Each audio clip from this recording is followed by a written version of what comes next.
कृष्णाने वाचवली गावातल्या सर्व लोकांची जीव ही गोष्ट अशी.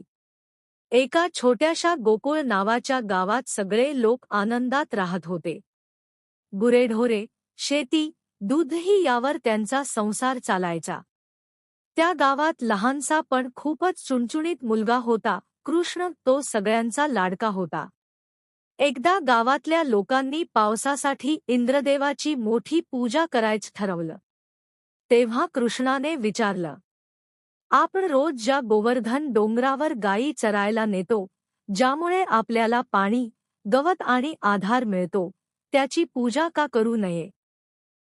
लोकांनी कृष्णाचं म्हणणं ऐकलं आणि इंद्रपूजन करता गोवर्धनाची पूजा केली.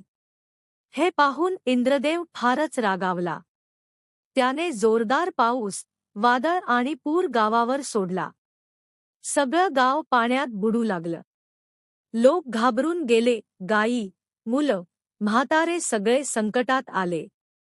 तेव्हा कृष्णाने शांतपणे गोवर्धन पर्वत आपल्या लहानशा करंगळीवर उचलला. सगळे लोक गायींसह या डोंगराखाली या, असं त्याने सांगितलं. 7 दिवस आणि 7 रात्री पाऊस कोसळत राहिला, पण कृष्णाच्या करंगळीवर उचललेल्या गोवर्धनामुळे गावातल्या सर्व लोकांचा जीव वाचला.